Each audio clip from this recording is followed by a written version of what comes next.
Being a mother, I do not identify as a mother. If someone says, "Oh, yeah, Sarah's over there. She's Mm. the mom over there," I'm like, "Ooh." Did it feel like it was not enough for you of an identity? I think it's because of all the assumptions that I believe people make when someone says that. Yeah. I think this goes back to me as a child being hypersensitive to what others perceive about me. Most of them feel incomplete and uncomfortable, and I think being called a mom or a mother was exactly that. I'm Mariana, and this is In Our Lives, a podcast exploring the complexity, contradictions, and unfolding of being a woman in the modern world. Today's conversation is with Sara Brown, former Google executive, former professional athlete, mother of three, and founder and host of the Mothers podcast. What I loved most about speaking with Sara is that she refuses to collapse herself into a single identity. Even in a conversation that touches motherhood so deeply, what really stayed with me was how expansive she still allows herself to be: ambitious, uncertain, creative, a seeker, an evolving being. I think many women quietly struggle with the feeling that once they become mothers, the rest of who they are is supposed to become secondary. But Sarah speaks so honestly about continuing to become herself beyond any one role. She's incredibly thoughtful, emotionally grounded, and one of those people who make you feel curious and more reflective just by talking to her. I hope you enjoy our conversation. I think this is all what this podcast is about sharing stories of women who seemingly have it all, but you can see in the layers and the things they're doing that might show that there's more to that. Mm. um And with you, I saw a lot of identities, right? Like you were an athlete, then you were an executive, then you were a mother of three, you are a mother of three, and now you're an entrepreneur. And that came after being a mother of three. So I would love to know, how are these many versions of you coexisting right now? And maybe which one feels really strong and which one feels maybe a little uncertain right now? Yeah. I love the question, and first, I also thank you for reaching out and bringing me onto this podcast. I'm so excited that you're getting into the space. There's, Yeah. so much noise. We need all of the good Yes. noise. So thank you for bringing all your perspective, and, I love how thoughtful you are about kind of the level deeper, which I feel like in this day and age, everyone just pushes the surface, and then I think there's, like, this I don't know, all the youth is going analog, and I feel like in a parallel world of how we are actually living, the analog version of life Mm, is like, well, what's going on underneath the surface? So thank you yeah. for pursuing that. And identity. I mean, this is a question I would probably answer maybe a different way depending on the day. But think Fair. I think what I've learned is that my identity has actually always been Sarah, and that Mm, the things underneath it are activities and things that I do that contribute to how I think of myself, but aren't fully how I identify myself. And the only time I get tripped up is, and I think maybe this is why I get tripped up, is that when you're out in the world and people say, or God forbid, you're at some like networking thing and they're like, "Who are you? What do you do?" mm, That question always actually feels limiting to me, because I think whatever my answer is, it's not the full answer. And you're at a networking event and no one has interest in hearing, or maybe they do, but you feel this urgency of like, let me have this singular tagline and ideally job title attached to a company that anyone understands. I think I've always struggled with that, and I've never had a good answer for how to introduce myself that felt complete. So the identity piece again, I think it's what I'm realizing is it's me. I'm Sarah, not mm. just Jenny, but I'm just Sarah. I'm just Sarah. And then all these things, the parts of me that you mentioned are components of the story of me, and they are skill sets that I enjoy leveraging. They're big parts of my past that all contribute to Sarah of today. I think if I had to in a podcast setting, not in a network, I'd, like, have to identify myself, it would be more about I'm a seeker. I'm a curious Mm. person. I'm someone who feels deeply and who is sensitive and curious, as I already said. I'm someone who always craved feeling good enough and feeling validated and feeling like I mattered. And I think the absence of that on some levels as I was growing up are reasons why I really like doing that for others. um, Mm. and yeah, I'm someone who wants to make a difference and wants to use my life and my skill set in a way that feels productive and useful. And I think the way that people want to identify you as an executive or as a mother or as an entrepreneur are things that miss that's not enough for me. Mm. And so I think as a result, I'm always sort of seeking, like, how do I define myself and how do I think of who I am and how do I make it fit into what people expect and need in order to understand you? Who I am is not, it's as simple as Sarah and as complicated as that. That's beautiful in itself. If you told me this in a marketing event, I would be like, I want to be friends with this person. I don't. Yes, it's a reason why I struggle at, like, group events because I'm someone Mm. who gets into a deeper conversation and, there are 100 Right people away. around you, but I Too. end up stuck in a nice way with that one person for the whole Yes. and I'm like, "Oh, I was supposed to, like, give my business card to, like, at least a dozen people, and here we are an hour later." Yeah. I can identify to that. I I want you to go back, if you don't mind, to something you said that was something that was maybe like the curiosity and the freedom to be curious was maybe not available growing up. I don't know. It seems incongruent with being an athlete and like seeking things. So, like, help me understand, like, who were you as a seeker little girl? Like, what did that look like? Mm. Yeah, I mean, I think the version of that for me as a child was trying to find myself in places where I felt good, whether that's loved, admired, appreciated, and those often revolved around activities and which I was and will forever think of myself in some ways as an athlete. Mm. But sports, physical activity was very important to me and something that I took a lot of joy in and found satisfaction in it being there were things where I could my parents told me this somewhat recently, where they were like, "It was night like, the time that you put in, you actually, like, got better." And so there were it was from Mm. a very early age before I knew that it meant anything. It was interesting to experience doing something, playing an activity, and actually getting better at it and, like, experiencing progress.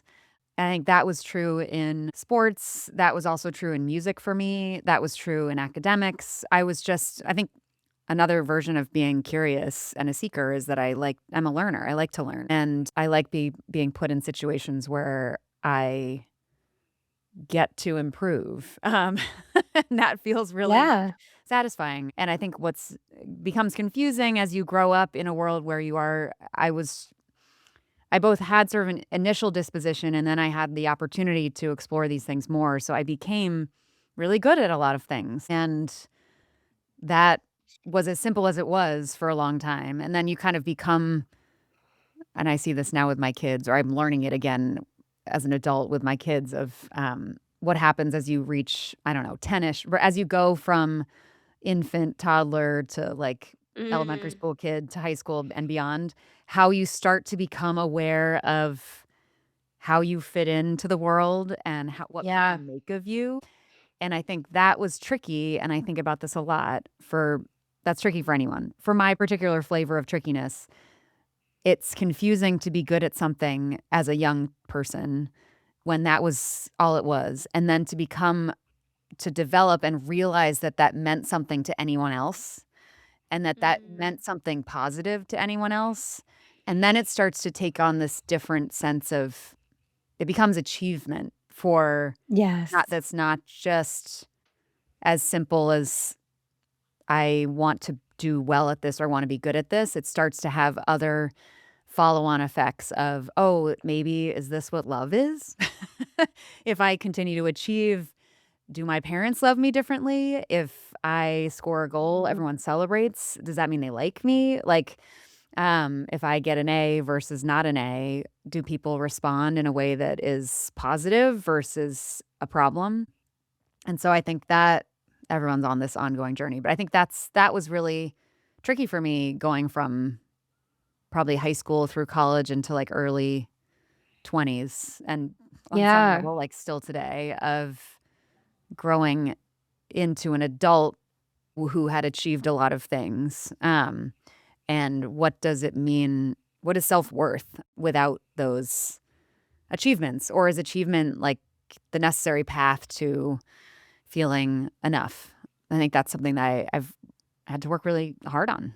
And I will say, and then I'll stop talking, you can ask your next question, but I think it's one thing that parenthood has been really helpful for me in this way. Yeah. I think being a mother, well, there are 2 moments. I think I experienced unconditional love, and this my parents are wonderful and everyone does their best. So, mom, dad, if you're listening, you did great. Um, every child's gonna be fucked up in some level. Um, but I do think as an adult person, if I'm close to being an Mhm. adult, meeting my now husband was the first time I felt who I wanted to be was reflected back as being enough.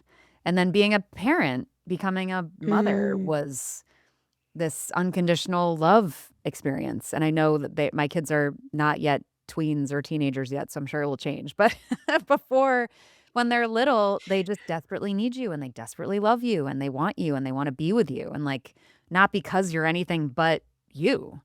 And Mm. that is so comforting. That feels like home. So those have been very critical moments for me in sort of figuring out how to be Sarah. Yeah. You processed so many interesting points here. I'm curious if motherhood then was something that you imagined before and then today took you to another understanding of yourself, right? What was your idea of motherhood before and how did it change when it came?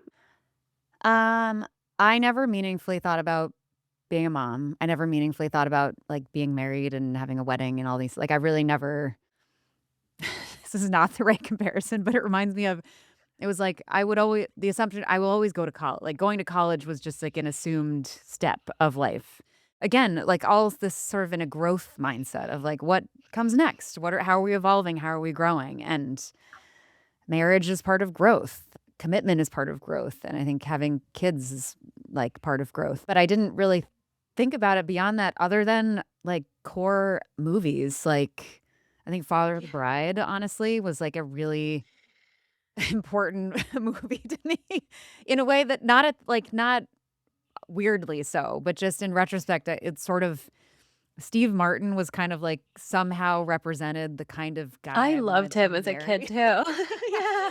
Um, and the kind of family dynamic I really liked of this, like, deeply Uh-huh. loving, but also really funny, and meaningful.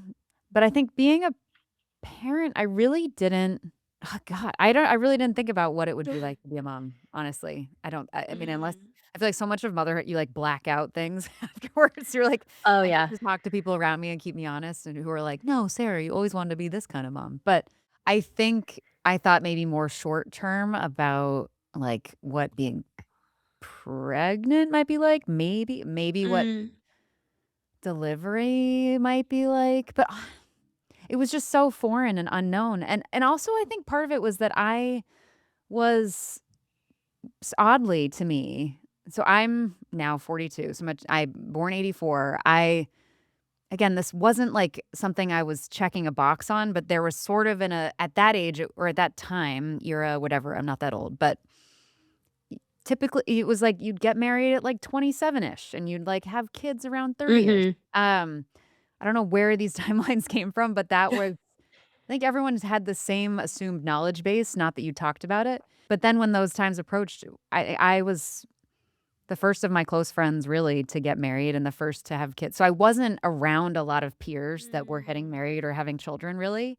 I didn't have any models that were based on real life to give me an idea of what to be curious about. Yeah. Which in retrospect is probably such a blessing because I just kind of went in blind. But I think motherhood, I mean, it's so many things. It's harder and better than I expected now, I think. Like, every day feels harder and also better and Mhm. unexpected and surprising, and it's full of growth. I think it, in a really nice way, allows me to use a lot of what I did going back to your question about, like, sort of identity and who am I feel like as Mm. a parent, so many of the activities that I participated in and so much of the thinking and the way that I did a lot of the stuff that I did, and the skills I developed, I really and a lot of the therapy that I went through, like, I think a lot of it's nicely been useful. It's kind of like, oh, Mhm. it all of a sudden Yeah. culminates and becomes relevant unexpectedly. I certainly, didn't play soccer, so I'd be a, like, better parent, and I certainly didn't go to therapy explicitly to be a better parent, but, um, a lot It of those certainly skills are helps. useful. Yeah. Yeah, no, I love that you went back to the identity question because one thing that I got from listening to your podcast, which is called The Mothers, for those of you listening, Mhm. um, is that even though every single one of your guests are mothers, and you do talk about motherhood. If I were to describe to someone else what your podcast is about, I would not say that it's about motherhood. Mhm. Not as necessarily a bad thing, because I think to me, it's like it's mothers talk like almost like doing an ode to women because they're showing that we're not defined by it. It's not demeaning to say, like, I'm just a mother, but it's also, to your point, it does not describe us, Mhm. right? So, my question to you is, was it deliberate or is this a reflection of you in the podcast? Mm. I think both, and definitely deliberate. It was kind of taking this it was a reclaiming and a redefining. Once you have kids, it's so easy to be defined, and the world really does like to define us as mother first, and it was a little bit of like a fuck you, like, if that's what you think we are, like, we're actually all of these other things. So it's a little bit, it's a gotcha a little bit of, like, you think that's all that there is? By design, there's all flavors of mothers, and I think everyone that is somehow surviving life while raising Mm. children is remarkable. Every story counts, and I feel like there were stories missing about Mm. women who on their own had achieved a certain degree of success professionally or otherwise that's about them, and yet they're also raising children. That sort of I call them I think of them now sort of like the elite athlete of working mother, where it's Mm. like, I mean, we talk to, like, CEOs, founders, first ladies, Pulitzer Prize winners, doctors, lawyer like, Yes. and what's nice is that I think and it to your why I said yes when you said, "Is it this or this?" It is, related to my experience, which is craving this. I'm not just a mom, I'm also not just an executive. I am so many things, but if you're gonna try to put me in a box around what a mother is, I wanna Mm. show you just how remarkable I am behind all of that. And these women, I think, don't have a chance to tell that story. They're either talking on some business podcast, about how they built this, or they're, maybe tolerating, like, mommy blogness. Mm. But there's so much richness between, and I think being a mother, I do not identify as a mother. If someone says, "Oh, yeah, Sarah's over there, she's Mm. the mom over there," I'm like, "Ooh." Um, Did it feel like it was not enough for you of an identity? I think it's because of all the assumptions that I believe people make when someone says that. Yeah. I think this goes back to me as a child being hypersensitive to what others perceive about me and assumptions that I believe are being made, and I think I reject most of them feel incomplete and uncomfortable, and I think being called a mom or a mother did was exactly that. So it was kind of this effort to with this in tandem with eventually hundreds of mothers talking about, like, let's redefine what this is. Because being a mom is one of the most beautiful, powerful parts of all of these women, but it's not who they are. Um, Mhm. and I think that level of introspection, they haven't had a place for it. again, to this way, the journey, hindsight, everything makes sense. But I think I've sat in a lot of metaphorical rooms that allow me to be a safe place for the people I'm speaking with to share this part of them.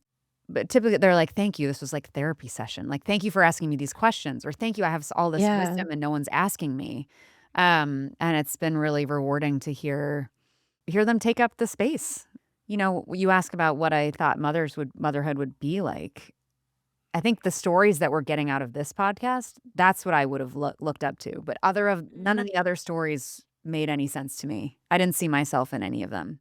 So I'm hopeful that we're bringing stories forward that make it open up the possibility of what working motherhood or motherhood period looks like for people that are, I hate the word ambitious, but like are driven to have a life that involves potentially their version of a big career, their version of Mhm. a big family, Mhm. and a big life.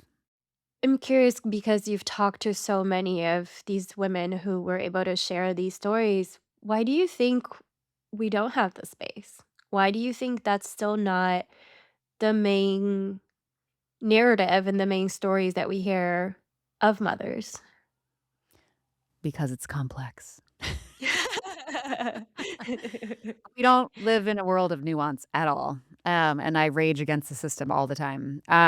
Mhm. It's confusing, and I think what's nice is you have people that already have platforms that are pseudo famous-ish and are trying to have deeper conversations now, but I think the way Mhm. that people consume media today, you know this, we all know this, it's very quick hit surface. It's so much easier. We don't have time to think beyond the initial definition. We don't have time to listen to a full conversation.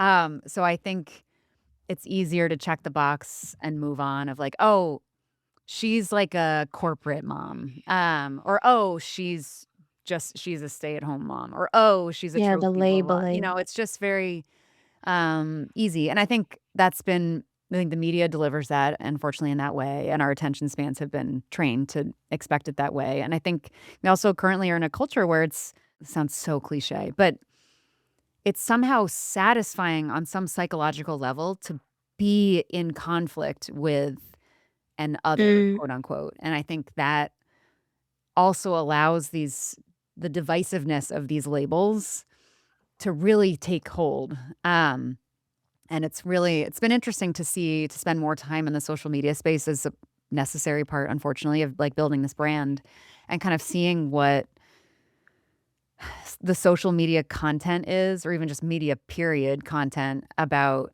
motherhood, modern motherhood, working motherhood, parenthood. Um, so much of it claims to be supportive and like we're championing mothers. I find a lot of it to be self-serving ultimately and very my way is a little bit better, or 5 things that I would never do as a working mom, or it's just very snarky. Like, it's so and you actually meet these people in real life, and they don't mean to be like that, and I think then our brains think it's normal. I think the other piece is that it's sadly relatively new for women to be in positions of power, so the stories available to us were, like, so limited, Mhm. and I remember I dabbled in trying to go to business school, like, early days, and I was in an interview, and they asked sort of like, "Who's a female leader that you admire?" And I was like, I only knew of, like, 3. That is One was such a hard Oprah. question. I just think there's also it's not even, like, about why do we put these stories in boxes, like, there just weren't a lot of them, so now we're Mhm. getting there are more examples to be pulling from, and then it's now incumbent upon us to properly steward the soul of their stories as opposed to what sells about their story. Yeah, I do think there's this movement for change, but to your point, the media and the way things sell, the movement of it is quite not in the right point, in the right direction. So hopefully you and I now can change some of that trajectory little by little. You're raising 3 kids. What is it that you try in this process then of motherhood to show them of yourself, of Sarah? whoever that might be? Mm. I think it's really that you don't have to do it the way that you think everyone assumes you need to do it. I think it's Mm, taking ownership of your life and pursuing what matters to you, not necessarily what's yeah. impressive to anybody. I have a background of this like achiever resume. I was the classic All American, excellent, great at sports, academics, music, which got me into Harvard, where I played soccer, and then I played professional soccer after that, and then I shortly after that landed at Google, which was at the time like harder to get into than Harvard. Like I've done all these things, and Yes. I didn't do them to say I went to Harvard. I didn't get a job at Google to Mm, say, "Oh, wow, cool, look at me, I work at Google." Like, I really was pursuing things that I found really interesting and problems that I find interesting and people that I find interesting. I was at Google for 12 years, and when I had the 3 kids while I was there, and I think by the end, I was like, this there are many ways to say this, and it's not as simple as a single reason why I left, but I think part of it was that it started to not feel that way to me. I think I started to find mm, comfort in, like, putting myself in a blanket of, "Oh, it's okay, I work at Google." And that felt wrong to me, and I think as I relate it to the kids, I also wanted to for them and also myself, I wanted to, like, fail in front of them. Like, I wanted to take a risk and show them that we can fuck up and we can also still be okay. We live in a a relatively wealthy suburb where everyone, the expectation is like you're excellent at everything. You go to a good school. Like there's a lot of assumed paths where we live. They want people to achieve success so that they achieve success as opposed to wanting people to become who they are. And that it was really important to me to show them that like you can. 'Cause you can say all these things of, like, it doesn't matter if I don't know, I'm making it like, you don't have to take an AP class, or you don't have to go to an Ivy League, like, none of these really matter, but, like, they're surrounded by examples of people that are doing all those things and expect all of those things, yeah. and parenting, one of the things that I do hear all the time, and I believe it is true, is it's less about what you say and it's more about what you do, and so I think it felt really important to be modeling for them, this do the hard thing. Do the thing that scares you. Do the thing that inspires you. And my husband is doing that also. And that it's so much more about why you do what you do than it is about what. Mhm. But that's really hard. The world doesn't want you to think that way. It's Yeah. also even like much easier to operate in the other way. But I think it doesn't lead to fulfillment and happiness at the end in the same way. So, Mm. It is so much easier to stay in comfort, and you decided instead for your kids, but I'm assuming for yourself in the way you are, to seek, in a way, uncertainty because the mhm. podcasting world is not Yeah. an easy world, Yeah. and be an entrepreneur is, in a way, a new identity for you. Yeah. So, how are you feeling in this space? It's been a year. Man, ask me tomorrow and I'll have a different answer. I mean, so I left I had the opportunity to leave Google without having the next thing lined up, which is incredibly Mm, privileged, however you wanna say it, and I that time between Google and what I decided to pursue next was really important to figuring out to shoring up who like, my foundation. Like, I think that, I had forgotten or had never really learned that I have value and I matter whether I'm have some impressive job or not, or mm, whether I'm making a significant amount of money or not. That was really important to me. It was also or essential to getting to what I'm doing now. I think the other piece was just you spend all this time around achievers who are really driven in often similar ways that you adopt their expectations as your own because you want to fit in and you want to yeah, it's interesting. impress them too. And so it Mm, was really when I left, I was like, okay, either I'll join some sick startup, or I'll start my own tech sick startup. Or I had sort of thought about Boston was starting now their professional soccer team, the Legacy on the women's side. And I thought, okay, maybe I'll join there. Like 3 things that really would check the box for that resume, Sarah. And the time between leaving and when I decided to like pursue the mothers, I really was able to step away and kind of hear my own thoughts and thinking and desires and feelings. And honor is such a woo woo word, but like I can really hear myself think, I think before. And so that space made me be like, okay, well, here, what do I actually enjoy doing versus what would impress other people or what would other Mm. people expect me to do? And that moment of space when I eventually got there was where I was like, I've always been interested in media. Like, I love hearing people's conversations. I love learning about people. I love asking questions. I often wish that I'd been born like 30 years earlier or something and I could work at Self Magazine or Vogue, like in a newsroom, Yeah. have like a team and just be out there pitching stories and going in and also being able to like feed myself. Like now that whole industry would have been like demolished and it's a tragedy. So there's always been, and both my parents are writers, I should say too. So I have this like Mm.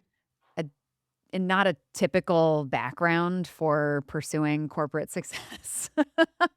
um and yeah, so I was always thoughts and ideas and connecting with people, exploring people, understanding people's stories, understanding why people do what they do, and hope and trying to find wisdom and share and express that to people that in a way is really ultimately about helping all of us figure out how to make the most of this time that we have and realizing that we're all kind of struggling with similar things and this sort of Mm. connectivity of all of us. Those were the things that mattered. And when the mothers came to me or the early ideas of it, it was in one of those moments where you're just sort of like you have to be like open to the newness. For me, it happened to be at a Sarah McLachlan concert with my high school best friend. Wow. um, which is amusing. I'm not a diehard Sarah McLachlan fan, but she was important to my high school friend. And then she went on tour, 20th anniversary or something, and she was performing in Connecticut where my friend lives. And I was like jokingly, let's go. And then she was like, maybe we should. And so we did. Um, and along that drive, I was listening to Wiser Than Me, which is Julia Louis-Dreyfus's podcast, which I adore. The whole premise is Mhm. we never talk to women over 65 or over 70, I forget what. Yeah, But they have all the it's answers. Like, why incredible. aren't we asking them, these questions about what life is about? And Julia was like, "Let's do this." And so she hosts this podcast. But she was teeing up an interview with Gloria Steinem, and she was talking about how remarkable women are and how she loves femininity and she loves being a woman. With all of this is also this is like maybe awkward to say, but I feel like as an athlete, as a corporate executive, like femininity like wasn't a thing that I Mm. made space for. Yeah. And when I'd left Google and I was sort of in this in between, I was a little bit more in like sort of the maternal mother space than I had been before. I was sort of like this maternal side of me was like awakening. And so and then we were going to Sarah McLachlan, who's like these are all women feelings. And Yeah. so hearing Julia, who I otherwise think of as, I don't think of her as leading with femininity necessarily. It meant something to hear her talk about this. And then even more, she was saying, how much women carry and what women hold for society. And then women literally hold the water bottles when you're getting in the car. They also like hold the emotions and all of these ways that I think I've always been interested in the people that have been like justice is such an important thing to me. But so anyone that's doing remarkable things but underappreciated for them, in my mind, those are things that really gets me going. And so she's doing that for this older age group. And then I was thinking about that as she was talking about it in the context of mothers, where I was like, I feel like we're unseen and underappreciated. And then we eventually went to the concert and I was, there and Sarah's still beautiful voice, singing, incredibly charismatic. Everyone loves it. And then she was talking seamlessly about her life as a singer, her life as she started some wonderful foundation in Canada to make music education more accessible, and her life as a mother. She has teenage daughters, her life going through like menopause and all, Mhm. like it was all just kind of all happening. And she was in charge on stage, like everyone's like hearts in her hand. And I was like, I haven't been in a situation where I could look up at a mother Mm. in that way. Like all of her parts were there, and she was on stage as a leader. And I was that something about that experience. I also love Yeah. live music. I feel like it's my version of religion. So I was like in this away, like in this space of, I don't know, it was like the clouds parted, like the sun came through. I was like, maybe this is an idea. And then on my drive home, I sort of like loosely was sort of Googling or looking on Spotify for like podcasts about mothers and motherhood. And I was like, none of these really hit the mark for me. And I thought maybe this is something I could do. And it was like horrifying to try to start because was so not in my mind. It felt like it missed so many people's expectations of For that's like you who? don't leave Google to go like start a podcast. And it's so much Oh, it's bigger than a podcast, but like that's how I heard their view on it. yeah. Um and it is just as a mother. Are we just a mother? No. It's not. It's also not just a podcast. Like Um, Mhm. we interview these remarkable women. I write a ton about it. I'm speaking more about it. Like it's a whole platform. It's I don't know. Is Oprah just Oprah? Is she like just a, a daytime talk show host? I don't know.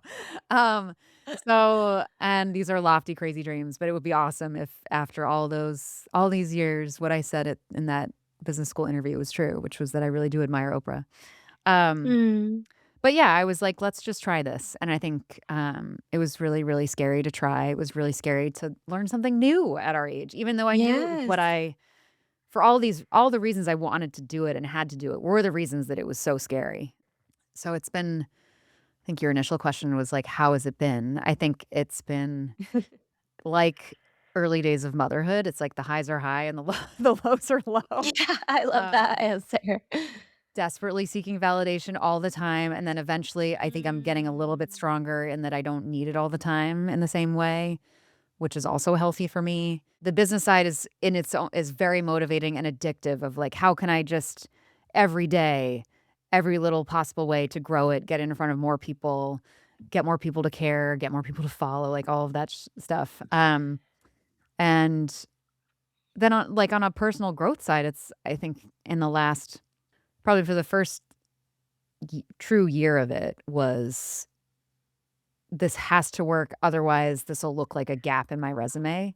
And now I feel more like this looks like I worked at a company for a little like hopefully this continues to work and we stick it out and it it just takes a while to like build a brand, especially when you're not already famous. um Yeah. but now it feels more I feel like it's a platform, and I feel like it's something that I can do what I want with and something I can be proud to talk about in a job interview if that's where if I move on to something else, but I don't want to yet. Mm. And yeah, I think entrepreneurship is incredibly trying. It's a lot of how I had been, but it's very different than I'm a team person. I think the hardest part is probably being in it Mm. alone. And I get, hits of camaraderie when I do these interviews. I also I initially started it with our very first nanny, this remarkable woman, V. You did, I Yeah. know. And I think of it now as like she launched our family and now she also like launched my Mm. business with me. And so she was like co-hosting with me for the first, I don't know, 6 to 8 months, maybe, even maybe closer to a year. And that was so essential in the way that her role for me as becoming a mother for the first time was so Mm. she was just so stabilizing and steadying, and she would say, "You seem like you didn't need it." And I would say, "Of course I did." And then I say the same thing to her about this too, which is like she would be like, you don't need me here. And I'm like, oh, no, no, no, no, I do. Because it's scary to be on the interview side or the hosting side and asking these people Yeah. questions. Who am I to ask you a question? But she's so exceptional at making people feel like superheroes. And that's Mm. a real gift. And so yeah, she was in it with me as long as she could with her. She had a newborn at the time, which was incredible, so she'd, like, breastfeed on the podcast, and it was kind of like this wonderful connecting moment with these guests who would be like, "Oh, I remember those days." Um, Yeah. and her life is busy and complicated and has different requirements that don't allow her to be, I don't know, out on the entrepreneurial road with me in the same way, so she's now an ardent supporter, and hopefully a special guest periodically. And then another friend of mine, from my soccer days actually had been helping out a lot on the marketing side and a lot of the style of our cover photos and stuff is all courtesy of Lauren Battaglia, LB. Um, and so, yeah, it was really nice and means so much that these people were like, "You don't need to do this alone. Let me do this with you." And Mm. also remarkably cool of them to like be okay when I was like, "Okay, I think I need to like take this to the next level on my own."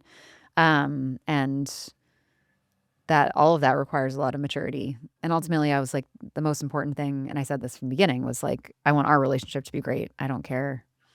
That's more important than this. And I feel like they all very much agreed. And I feel like the way that we've managed the business has also been, um, has put that first. So I'm really grateful to them. So I wasn't alone all the time. And I still don't feel alone all the time. But entrepreneurship takes a lot of faith and self trust, which is something that I didn't have a lot of when I started it, and I think through this process, I've really developed a lot more of it. That's huge. I mean, you touched on trust, right? I think if we think about going back to what you said, growing up, you saw the example of your parents and you saw people going to Harvard and you want to create different example for your kids. You're doing that. And in the process, you have to trust yourself that you're doing that too. Yeah, totally. That's all new skill in a way when I started entrepreneurship, going from corporate person to entrepreneur.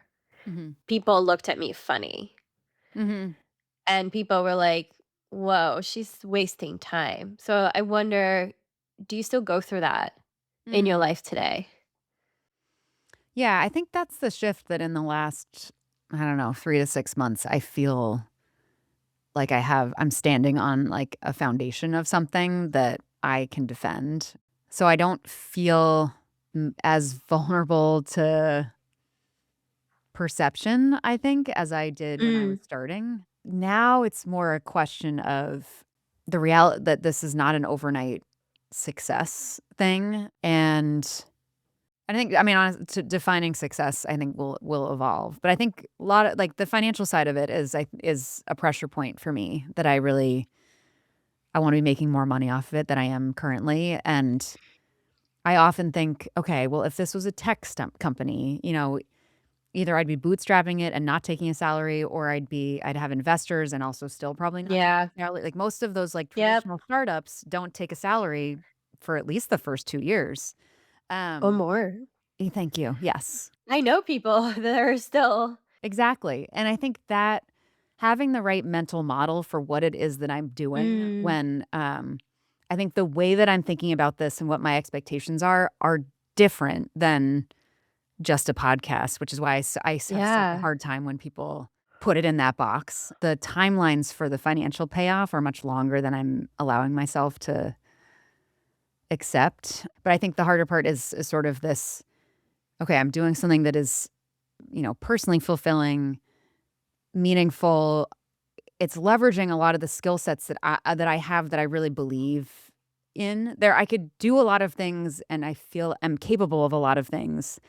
But there's certain circumstances where I feel like I'm more not pretending, but it's like what I'm doing now is, I think, very much an expression of who I am, and so that part feels good. I think the question is a little bit of like, I'm an idealistic person. That's a good thing, that can also be a really bad thing and a difficult thing of Sometimes I'm like, I should just go get a job.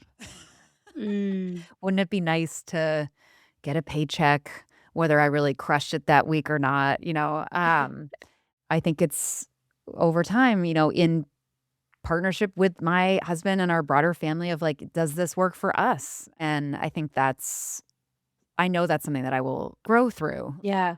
What was Yeah. your relationship to money before the podcast? It can mess up with a lot of thoughts and ideas and our view of ourselves. Yes. Um, I feel like my relationship to money is growing and evolving. I would say my relationship to money as a child was kind of fear-based. It was an intangible thing. It wasn't something that I felt like I could control or understand or work with, and I think compounded by parents, love you if you're listening, who poo-pooed the idea of doing anything for money reasons. Mm. So, money therefore was something that was corrupt. It was like taboo. Like you would it was like we don't talk about that. That's not why we do what we do. Um, which is a miss, and I'm glad. I think our Yeah. my husband works. He's very well versed in financials and is unafraid of the financial world. He works in private equity and hospitality. He's a hotelier, which is amazing. So he's all about bringing new, better, more fulfilling experiences to people as Mm. they engage in real life, which is such a fun industry compared to many things. A lot. I was employed relatively early, so I had paychecks, and the paychecks were enough. And I think one of the useful lessons about now being in a world where that is not remotely true about what I'm doing Yeah. now is that I appreciate. It sounds so privileged, but like I appreciate a paycheck in a very different way. Mhm. And also I think learning differently, like the value of a paycheck that you truly, truly earn. People make money that I mean, who am I to say? People make a shit ton of money that I don't think they've like earned that money. Mm. There are some people, Yeah. and that's again, I'm happy to be wrong. But there's something different about really earning the paycheck on your own terms versus doing work that's useful but not essential and not exactly the reason that I'm getting this paycheck, Mm. and I'm not alone thinking that way. I think learning about the different forms of value and validation that are out there and the reality of like this is a capitalist society for better and for worse. Like making money matters and it can make your life different and it can make you feel differently about what you're doing and who you are. And I really wish it didn't have that effect. Mhm. But I think especially as a woman, it's who's an independent, whatever version of feminist is is we wanna take. I don't know, there's so many I feel like that term has Yeah. been co-opted in a million ways, but in terms of someone who's like, I want to be able to have opportunities to stand on my own feet, and I wanna stand on my own feet, it's uncomfortable to be, um, in the startup phase, and Mhm. my salary isn't contributing to our family the way that it used to, and what does that mean, and do people look at me differently, and what is my value? It's all been really important for me to learn. Has it been emotionally even within your partnership with your husband to be in a position of dependent in a way? It's been I don't know if I'd say emotional. My husband's the best, and I think anyone that's out there that's listening who has a partner of any sort, like, the best thing you can do is, like, believe in your person's dreams. Like, Yeah. encourage them, and if in any way you can, encourage them to do what makes them happy and try to prioritize that, and he does that all the time. And so I think what's been different is me he's he's always given me the space to take a Mm. risk and pursue something. I think I hadn't always taken it. Um, and I think I hadn't always prioritized myself and my own needs, and not in a way that felt self-sacrificing. It was like honestly find great reward in making sure my kids are okay, even if I'm not. Like, that actually feels good to me. Um, so it wasn't self-sacrificing, it was just sort of a moment of it's not stepping into your power, but it's like taking a risk on yourself. Like, we're there was a period of time where in my head, I was like, "Which is more useful, like, a risk for me or renovating the kitchen?" And I really think about that a lot. Like, I think a lot of families would say, "Let's do the kitchen." And I think for me, it was big for me to say, "Let's invest in me." Also, ri it's different than risk. There's something that's about, it made me take responsibility on a different level for what I'm trying to pursue, and made it more serious and made me tied to the outcomes. It helped me move a little bit out of this, like, dreamer's idealistic state to, yes, like, pursue your dreams, but, like, they also have to work practically. And it helped me grow up a little bit. And we still haven't done the kitchen. So if anyone wants to sponsor the podcast, but, That's so huge though of a reflection, right? Because why is even a thought that the kitchen or the kids being good is better than you? yeah, it's complicated. It's complicated in that it's not obviously just me or the kitchen. It's sort of like, obviously shift, if we Right. this is, if we Yes. did these renovations or invested in other things, those have upside for all of us too. Yeah. Um, Yeah. so it's a little like, it's not making it about me, but it's like, Mm. it's somehow valuing, there's gotta be a way that it sort of ties back to, and again, my husband was awesome about this. Like, when I stopped working and we still had childcare for most of the time, and I was like, "I'm still, like, pretty busy." Like, I'm, managing Mm. all the other parts of running a family, and he was like, "Yeah, you do so much for us." And I was like, "Really?" Because I'd always been at work while doing Mm. all the other stuff, and it was just what you did, and so I never really noticed that, all the Amazon orders between calls, or, like, calling the doctor on the drive home, or, like, ordering the next size pants, or, like, registering for summer camp, like, all those things at the same time. Um, and I think there's also a real, not a conversation, it was more me realizing things that he already saw, Mhm. which was like, you deliver tremendous value, and it's weird that the world doesn't value that in the way that the world values things, which is through money. Mm. So that's, I think I would just like the complexity of this, kitchen versus mom kind of thing. It's like, it goes back to all the things that we as mothers often, like, how we spend our lives are not rewarded in the way that they should be. And so Mm. to have this sort of invest in yourself, there's part that's wonderful. There's also part of me that's like, well, I should have $1 million in the bank for all the shit that I've that I've been doing. So why does it feel like you have to take more? Like, you should actually be like, Mm. I made a lot of money and here we are, and now I'm gonna invest in a business. So yeah, it's like, it's complicated.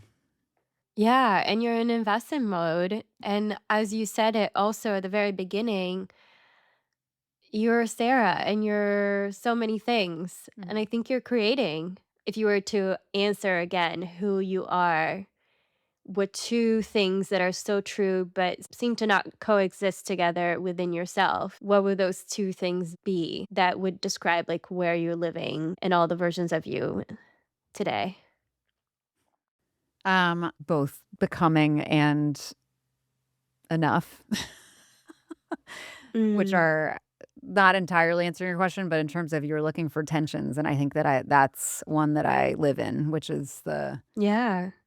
constantly pursuing growth and progress, and also just wanting to be enough already. Mm. And trying to, yeah, hold both of those things and toggle between those things.